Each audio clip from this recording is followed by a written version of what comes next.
Bonjour, c'est Jules Lavie pour Code Source, le podcast d'actualité du Parisien.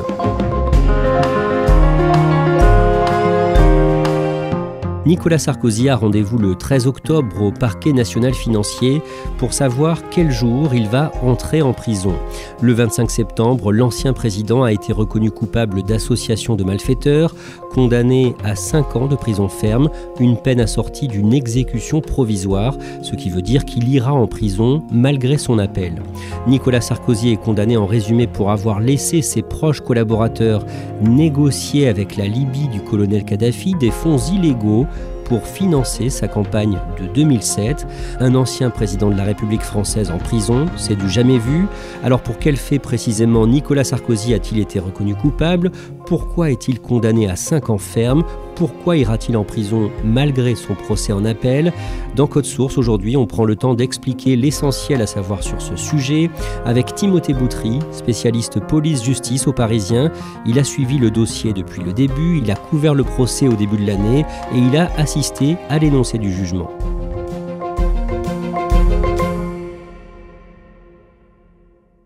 Nicolas Sarkozy attend aujourd'hui son jugement dans l'affaire du financement présumé illégal de sa campagne. Le jeudi 25 septembre, il est 13h05 au Palais de Justice de Paris, cet immense bâtiment de verre près du périphérique. À l'intérieur, tout est blanc, les murs, le sol. Et devant l'une des salles d'audience, au 2e niveau, il y a des dizaines de journalistes et quelques curieux, beaucoup d'avocats. On aperçoit les perches des micros, des caméras. Timothée Boutry, l'ancien président, Nicolas Sarkozy, vient d'être condamné à 5 ans de prison ferme. L'atmosphère devant cette salle d'audience est grave. Ah oui, c'est un événement exceptionnel. Rendez-vous compte, ce jugement était extrêmement attendu après 3 mois de procès au début de l'année. Donc là, on vient d'apprendre que Nicolas Sarkozy allait dormir en prison. C'est une décision qui est évidemment un peu vertigineuse et on est dans l'attente devant la salle de ce qui va se passer. Alors on va revenir à la fin de cet épisode sur cette condamnation inédite, sur la réaction de Nicolas Sarkozy également. C'est la première fois qu'un ancien président de la République va être emprisonné. Alors pour bien comprendre, on va rappeler d'abord l'essentiel du procès qui s'est tenu du 6 janvier au 8 avril. Il y avait 13 prévenus, dont les personnages les plus puissants de France dans les années 2007 à 2012. L'ancien président donc, l'ancien secrétaire général de l'Élysée et ancien ministre de l'Intérieur Claude Guéant, ainsi qu'un autre ancien ministre de l'Intérieur, Brice Hortefeux. Nicolas Sarkozy est jugé pour corruption passive, recel de détournement de fonds publics libyens, financement illégal de campagne électorale et association de malfaiteurs. L'accusation affirme que Nicolas Sarkozy a passé un pacte de corruption avec la Libye du colonel Mouammar Kadhafi en vue de la présidentielle 2007. Timothée Boutry, toujours d'après l'accusation, quel était ce pacte en résumé ? En 2005, alors qu'il s'apprêtait à concourir pour l'Élysée, Nicolas Sarkozy et ses plus proches seraient rentrés en contact avec le colonel Kadhafi et des membres de son entourage, des membres du régime, on parle d'un État terroriste, un État paria, afin d'obtenir des financements pour sa conquête de l'Élysée. Et en échange, selon l'accusation, Nicolas Sarkozy et son entourage, on va dire, auraient promis des contreparties de divers ordres, des contreparties diplomatiques, contribuer au retour de la Libye dans le concert des nations, des contreparties économiques, notamment sur le nucléaire civil, et des contreparties juridiques pour un proche de Mouammar Kadhafi. Principal élément à charge d'après l'accusation, des déplacements de Claude Guéant puis de Brice Hortefeux en Libye à Tripoli, avant et après une visite sur place de Nicolas Sarkozy, à ce moment-là ministre de l'Intérieur, le 6 octobre 2005. Timothée Boutry, décrivez-nous la première visite, celle de Claude Guéant, entre le 30 septembre et le 2 octobre. Alors à l'époque, Claude Guéant, il est directeur de cabinet de Nicolas Sarkozy au ministère de l'Intérieur. C'est son plus proche collaborateur. Claude Guéant, c'est un haut fonctionnaire.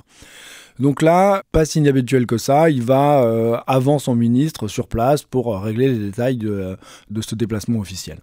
Sauf qu'il se passe un événement qui n'était pas prévu à l'agenda, puisque le soir, Claude Guéant rencontre Ziad Takieddine, un intermédiaire en contrat d'armement, et ce Ziad Takieddine l'emmène chez un homme qui s'appelle Abdallah Senussi. Ce personnage est très important puisque c'est le numéro 2 du régime libyen, c'est le chef des services de renseignement, c'est le beau-frère de Mouammar Kadhafi, mais surtout, pour la France, c'est un terroriste.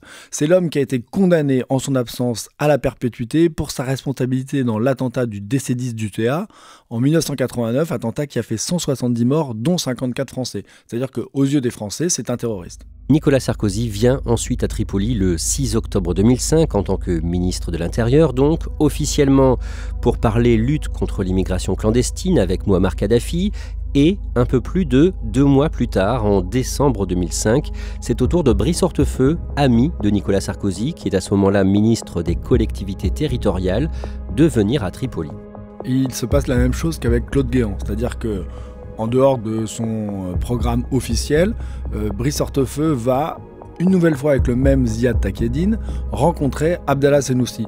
Ce sont des rendez-vous secrets, hors agenda, avec un personnage sulfureux et organisé par un intermédiaire lui aussi sulfureux. Et donc pour l'accusation, c'est à ce moment-là que auraient germé et auraient été mis en place les modalités de ce pacte de corruption qu'on reproche à Nicolas Sarkozy. Pendant le procès, donc on rappelle qu'on résume ce procès, comment se défendent Claude Guéant et Brice Hortefeux? Ils se défendent très mal, il faut le reconnaître. L'un comme l'autre défendent l'hypothèse du piège. C'est d'abord Claude Guéant qui a entendu.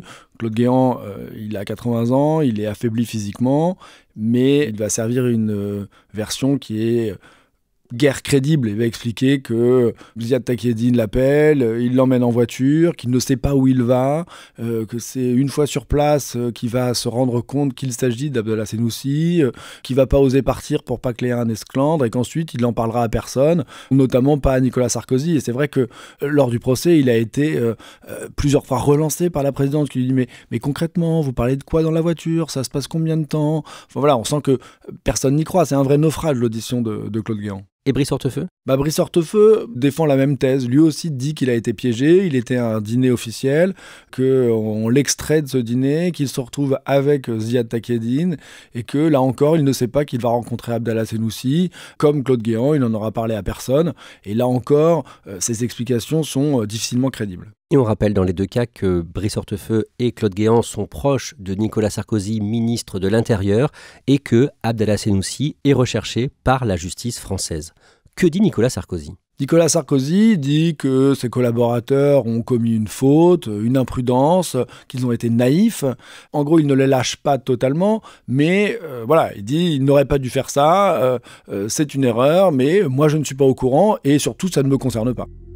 Timothée Boutry, autre élément clé pendant ce procès, des carnets d'un Libyen, l'ancien chef de gouvernement et ancien ministre du pétrole libyen, Choukri Ghanem, un homme qui est mort en 2012. Que nous apprennent ces carnets? Ces carnets sont intéressants puisqu'ils ont été écrits en 2007 et là il indique qu'il y aurait eu un financement de la campagne de Nicolas Sarkozy par plusieurs dignitaires du régime.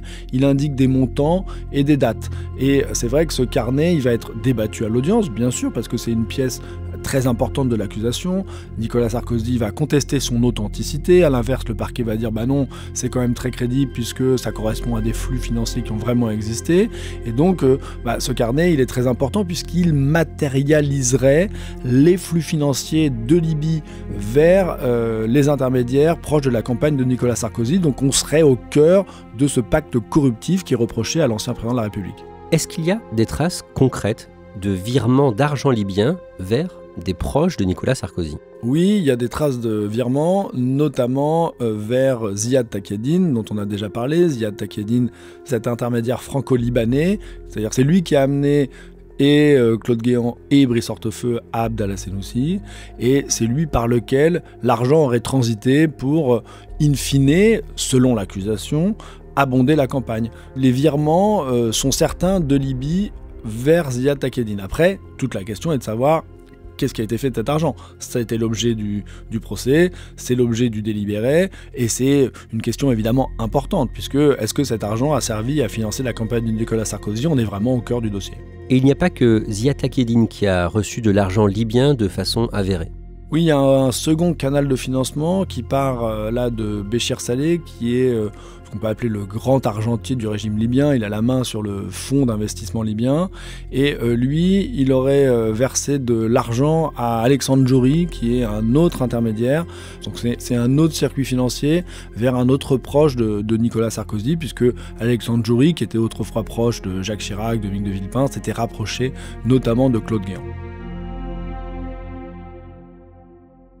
Timothée Boutry, pendant tout le procès, Nicolas Sarkozy, lui, clame son innocence. Ah oui, d'une manière générale, et depuis le début des révélations sur cette affaire, Nicolas Sarkozy, il est sur la même ligne. Il est de dire que tout ça est une fable, qu'il n'y a absolument pas un centime d'argent libyen dans sa campagne, qu'en aucun cas il n'a pu nouer des tractations avec Mouammar Kadhafi, que le dossier est vide, que c'est un acharnement. Et cette position-là, il l'a depuis le départ, il l'a eu pendant l'instruction et il l'a eu pendant l'audience. Donc vraiment, Nicolas Sarkozy, on est sur des dénégations extrêmement fortes, virulentes. Il est entendu de nombreuses heures à la barre et à chaque fois il se défend avec véhémence pour défendre son innocence et, dit-il, son honneur. À la fin du mois de mars, le réquisitoire des 3 procureurs dure plus de 2 jours. Il réclame contre Nicolas Sarkozy une peine de 7 ans de prison, 6 ans de prison ferme contre Claude Guéant, 3 ans de prison ferme demandés à l'encontre de Brice Hortefeux notamment. Le jugement est mis en délibéré et il est rendu le jeudi 25 septembre. Ce jour-là, Timothée Boutry, vous êtes dans la salle d'audience. Prononcer le jugement, ça va prendre plus de 3 heures à la présidente du tribunal, entre 10h et 13h environ. Et elle commence par dire que 3 prévenus vont être relaxés. D'emblée, elle va dire, voilà, il y a 3 personnes qui ont été relaxées, c'est-à-dire qui ressortent innocentés. Alors, un homme d'affaires saoudien qui n'était pas présent, un homme d'affaires français qui travaille pour Airbus pour un volet vraiment connexe du dossier, et Éric Woerth, qui est ancien ministre et ancien directeur financier de la campagne de Nicolas Sarkozy. Alors là, d'emblée, il y a quelque chose qu'on découvre, c'est que Nicolas Sarkozy va être condamné. Mais on est en attente de savoir sur quel chef d'accusation il va être condamné. On va y revenir, bien sûr, mais il faut bien expliquer que l'accusation de financement illégal de campagne est abandonnée. C'est d'ailleurs pour ça qu'Éric Woerth est innocenté. Alors oui, c'est pas retenu par le tribunal, parce que le tribunal considère qu'il n'a pas pu être prouvé que l'argent libyen est arrivé in fine dans les comptes de la campagne. On sait qu'il y a de l'argent liquide qui a circulé dans la campagne, de l'ordre de 35 000 euros. Éric Woerth s'était expliqué au tribunal en expliquant qu'il s'agissait de dons anonymes. Le tribunal dit il y a peut-être eu plus que 35 000 euros d'argent liquide qui a circulé, on n'en sait rien, on n'en a pas la preuve, et on n'a pas la preuve que ces 35 000 euros viennent de Libye. Donc le volet financement illégal de campagne tombe aux yeux du tribunal. Autre élément important, un document, une feuille de papier sur laquelle il était écrit que la Libye s'engageait à financer la campagne de Nicolas Sarkozy à hauteur de 50 millions d'euros.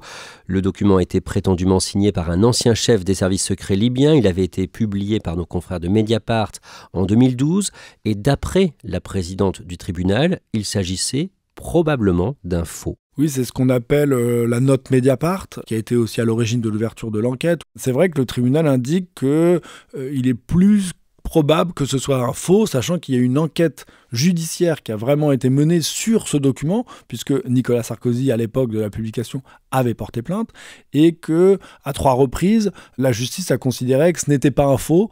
Là, le tribunal dit que les juges qui se sont penchés sur le cas du document n'ont pas pu faire des explorations complètes, puisqu'ils n'avaient pas le document original, et donc ils constatent qu'il y a des éléments qui sont factuellement faux dans cette note. Le parquet national financier lui-même ne l'avait pas retenu au moment de ses réquisitions. Donc c'est un élément qui avait été déjà abandonné par l'accusation et qui a été écarté par le tribunal. On l'a dit, l'énoncé du jugement va durer environ 3 heures. Timothée Boutry, Nicolas Sarkozy est relaxé sur l'accusation principale, celle de corruption passive. En fait, il y a une question de droit qui se pose. C'est qu'à l'époque, Nicolas Sarkozy était certes ministre de l'Intérieur, mais ce n'est pas en tant que ministre de l'Intérieur qu'il est jugé, mais en tant que probable candidat à l'élection présidentielle. C'est-à-dire qu'il n'était pas ce qu'on appelle dépositaire de l'autorité publique. Et donc, le texte de la corruption dit qu'il faut être personne dépositaire de l'autorité publique pour être corrompu. Donc, il ne peut pas y avoir de condamnation. Quand bien même le tribunal considère qu'un pacte de corruption a été scellé avec le régime de Mouammar Kadhafi. Et normalement, sceller le pacte, ça suffit pour être condamné pour corruption. Mais il faut noter aussi, à la décharge de l'ancien président, que le tribunal considère qu'une fois élu président de la République, Nicolas Sarkozy n'aurait pas commis d'acte de nature à exécuter ce pacte. Mais Nicolas Sarkozy est reconnu coupable d'association de malfaiteurs. De quoi il s'agit ? L'association de malfaiteurs, c'est une infraction qui est punie de 10 ans de prison, qui vise à réprimer l'entente entre diverses personnes en vue de préparer une infraction. C'est-à-dire qu'on est en amont de la commission de l'infraction, en amont de la tentative, mais on va considérer qu'il y a des indices qui font état de la préparation d'une infraction et que les gens à qui on reproche cette infraction étaient sur le point de commettre quelque chose de répréhensible. C'est ça l'association de malfaiteurs. Et là, j'imagine que la présidente du tribunal s'appuie sur les visites de 2005 en Libye de Claude Guéant et de Brice Hortefeux. Oui, c'est vraiment le point central du dossier, puisque le tribunal considère que les explications de Claude Guéant et de Brice Hortefeux ne sont pas crédibles. Et pour le tribunal, il s'agissait justement de poser les bases de ce financement, de cette future corruption de Nicolas Sarkozy. Le tribunal s'appuie aussi sur les carnets de Choukri Ghanem, vous l'avez dit, pour constater que des flux financiers sont vraiment partis de Libye pour arriver à Ziad Takedine. Il y a des indices et ce faisceau d'indices, aux yeux du tribunal, est suffisant pour condamner Nicolas Sarkozy, Brice Hortefeux et Claude Guéant pour association de malfaiteurs. Et surtout, le tribunal considère que ces déplacements, ces tractations avec Sénoussi et le régime libyen n'ont pas pu se faire sans l'aval de Nicolas Sarkozy. Donc Nicolas Sarkozy, il est condamné pour avoir laissé faire Claude Guéant et Brice Hortefeux la préparation de ce pacte. Timothée Boutry, sur ce point, Nicolas Sarkozy, il explique que comme il était candidat officiel de l'UMP, il avait déjà des fonds pour sa campagne. Oui, Nicolas Sarkozy l'a dit pendant le procès, il a dit mais pourquoi je serais allé pactiser avec ce régime puisque j'avais le soutien de ma machine politique, ma candidature était extrêmement populaire, on recevait des dons, j'avais vraiment pas besoin de cet argent-là. Et le tribunal considère qu'à l'époque, en 2005, lors de ces fameux voyages, il était encore en conflit avec Dominique de Villepin et qu'il n'était pas encore certain d'avoir l'investiture de son parti. Et donc, il avait besoin de se réserver une cagnotte et qui serait donc allé vers la Libye pour récupérer de l'argent en vue de cette campagne dont il n'était pas certain qu'il allait pouvoir la financer. Timothée Boutry, après l'énoncé des culpabilités, la présidente du tribunal dévoile ensuite les peines pour chacun et 2 hommes vont partir encadrés par des policiers. Oui, la fin de la lecture du jugement, c'est le prononcé de la peine, c'est ce qu'on attend. Et là, on voit des policiers qui rentrent dans la salle. Alors, c'est une indication parce que les policiers, ils sont là pour arrêter des personnes directement à la barre, c'est-à-dire pour les emmener en prison dès le prononcé du jugement. Donc, on se pose des questions puisque ça n'avait pas été requis par le parquet national financier. Et là, vous l'avez dit, 2 personnes vont partir les menottes au poignet. D'abord, Waïb Nasser, un banquier qui est chargé d'avoir mis en œuvre plusieurs flux financiers occultes. Puis l'homme d'affaires Alexandre Djouri, dont on a parlé. Donc là, il y a quand même une petite stupeur, puisqu'on l'a dit, ce mandat de dépôt, c'est ainsi qu'on l'appelle, n'avait pas été requis. Donc on voit que les juges sont sévères dans le prononcé de la peine. L'ancien bras droit de Nicolas Sarkozy, Claude Guéant, est condamné à 6 ans de prison. Il a 80 ans, vous l'avez dit, il ne purgera pas sa peine en détention pour des raisons de santé. Brice Hortefeux, lui, est reconnu coupable d'association de malfaiteurs. Il est condamné à une peine de 2 ans de prison, peine aménageable sous bracelet électronique. On en vient à l'ancien président, Nicolas Sarkozy. Timothée Boutry, le tribunal le condamne à 5 ans de prison ferme. Oui, 5 ans de prison ferme, sachant que le parquet national financier en avait requis 7.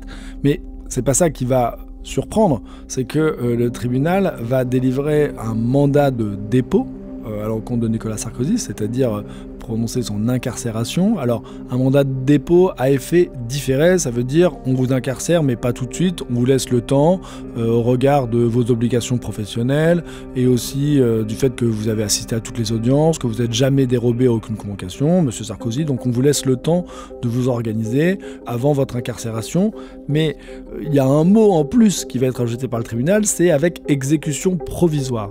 C'est-à-dire que Nicolas Sarkozy, on le sait, à partir du moment où il a été condamné à une lourde peine, il va faire appel. Mais en ordonnant l'exécution provisoire de ce mandat de dépôt, certes à effet différé, le tribunal veut s'assurer que Nicolas Sarkozy ira en prison. Donc là, on comprend à ce moment-là que, oui, l'ancien président de la République dormira en prison. Il y a un petit de stupéfaction qui parcourt la salle à ce moment-là, puisque on a bien conscience d'assister à un moment historique et surprenant, il faut l'avouer, puisque le parquet national financier, on l'a dit, n'avait pas requis ce mandat de dépôt. Donc là, voilà, c'est vraiment un moment extrêmement important, puisque à ce moment précis, Nicolas Sarkozy sait qu'il devra dormir en prison.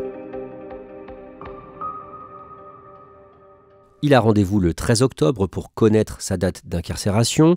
L'exécution provisoire dont vous parlez, Timothée Boutry, c'est une décision vivement critiquée par Nicolas Sarkozy, par ses soutiens, mais aussi par exemple par le RN, notamment Marine Le Pen, qui a elle aussi eu une condamnation avec exécution provisoire au printemps 2025 dans le cadre de l'affaire des assistants parlementaires européens du RN.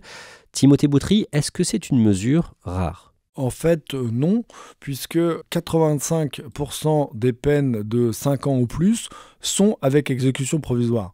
Et le tribunal a motivé cette décision, l'a justifiée par, je cite, la gravité exceptionnelle des faits et par le trouble à l'ordre public. Et donc, le tribunal veut garantir, je cite, l'effectivité de la peine. C'est-à-dire qu'on veut que cette peine de 5 ans, elle se matérialise par quelque chose, quand bien même le prévenu Sarkozy va faire appel. Nicolas Sarkozy et son entourage critiquent le chef d'accusation pour lequel il a été condamné, l'association de malfaiteurs. Alors ce n'est pas nouveau, l'article de loi définissant cette notion date de 1992, mais beaucoup d'avocats pénalistes parlent d'une qualification fourre-tout permettant de condamner des prévenus contre lesquels on n'a pas grand-chose de concret finalement. Alors c'est une infraction qui n'est pas inédite, c'est une infraction qui est notamment beaucoup utilisée en matière terroriste et aussi dans les affaires de grand banditisme. C'est-à-dire que ça permet d'accrocher des personnes qui n'ont alors pas commis un attentat, mais qui étaient dans l'environnement du terroriste, qui ont participé de près ou de loin à la préparation de l'acte qu'il va commettre. Et donc, ils sont aussi dans l'association de malfaiteurs et donc ils peuvent être condamnés par la justice pour l'attentat qui a été commis. Ce qui pose question, c'est que dans l'esprit des politiques et peut-être aussi du grand public, en quelque sorte, c'est moins grave. C'est pas comme de commettre une agression sexuelle, des violences volontaires, évidemment, mais le tribunal l'indique dans son jugement. C'est des atteintes à l'État, à la nation, et qu'on reproche à Nicolas Sarkozy d'avoir porté atteinte en la confiance que les citoyens peuvent avoir en leurs institutions, en leurs élus. Ça fracture la société. Et donc, le tribunal a en quelque sorte voulu dire, les atteintes à la probité, c'est grave, c'est puni de 10 ans de prison et c'est pas pour rien. Et c'est ça qui est motivé dans le jugement pour justifier cette condamnation à 5 ans avec exécution provisoire.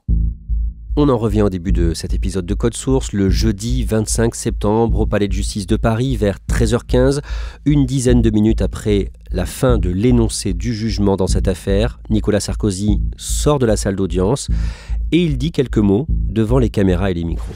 Mesdames et messieurs, ce qui s'est passé aujourd'hui dans cette salle du tribunal... Nicolas Sarkozy, il a la mâchoire serrée, le teint grave. Il vient d'être condamné à 5 ans, il sait qu'il va dormir en prison. Il répète une nouvelle fois son innocence, il l'acclame inlassablement, c'est ce qu'il dit depuis 10 ans. J'ai été interrogé, ausculté, de telle façon que la présidente du tribunal a dit « Il n'y a aucun enrichissement personnel à vous reprocher ». Et il a des propos ensuite extrêmement virulents, il dit que c'est la haine qui l'a emporté, il dit que c'est une atteinte à l'état de droit, et il a cette formule. Ceux qui me haïssent à ce point pensent m'humilier. Ce qu'ils ont humilié aujourd'hui, c'est la France. Et s'ils veulent absolument que je dorme en prison, je dormirai en prison. Mais la tête haute. Nicolas Sarkozy va faire appel et donc cet appel, on l'a bien compris, ne va pas suspendre son incarcération. Timothée Boutry, ce jugement, est-ce qu'il désavoue en partie le travail du parquet national financier, le PNF, qui a mené l'instruction, puisque de nombreux chefs d'accusation ont finalement été abandonnés ? Oui, ce jugement, il peut s'analyser de différentes manières. Pour le PNF, c'est pas non plus un échec total, puisque l'échec total c'eût été une relaxe totale. Il a quand même un jugement très motivé qui va dire que il n'est pas totalement étranger à ce qui s'est passé. Alors il le conteste, il est de nouveau présumé innocent, il va se défendre en appel. Et en fait, c'est ça l'état de droit. Nicolas Sarkozy fustige une décision qui porte atteinte à l'état de droit. Or, l'état de droit, c'est quoi ? C'est l'égalité de tous devant la loi, c'est l'indépendance des magistrats et c'est aussi le droit à des recours dont il va faire usage. Donc en fait, l'état de droit, il est au contraire, si je puis dire, dans cette décision qui est critiquée, commentée. Mais c'est vrai qu'il y a sans doute un excès dans sa prise de position et aussi quand il déclare qu'il a été victime de la haine. En quelque sorte, il vient dire que le tribunal a été mu par des considérations extérieures à celles du droit. Or, ce jugement, il est très motivé en fait et en droit. Après l'annonce du jugement, la présidente du tribunal a fait l'objet d'insultes et de menaces de mort, des attaques inadmissibles, a déclaré Emmanuel Macron dans un communiqué le dimanche 28 septembre. Le même jour, Nicolas Sarkozy avait fustigé une nouvelle fois sa condamnation dans une interview au JDD. Toutes les limites de l'état de droit ont été violées, affirme-t-il. Timothée Boutry, le chef du parquet national financier, le PNF, lui a répondu le lundi 29 septembre. Oui, Jean-François Bonnert a indiqué sur RTL que Nicolas Sarkozy allait un peu trop loin. Il a indiqué qu'il n'avait aucun compte à régler avec lui. Et il a lui aussi dénoncé des attaques injustifiables à l'encontre de la présidente du tribunal. On assiste à un déferlement de haine sur les réseaux sociaux. On avait assisté à ça aussi après l'affaire du RN. Et c'est effectivement inquiétant. Certes, on peut critiquer, commenter cette décision, mais ce qu'on n'a pas le droit de faire, c'est ce que dit la loi, c'est jeter l'opprobre sur l'institution judiciaire. Et là, en s'en prenant nommément aux juges qui rendent des décisions, on franchit des lignes, et c'est ce que viennent rappeler les plus hautes autorités judiciaires du pays, et c'est ce qu'a rappelé le président de la République, Emmanuel Macron.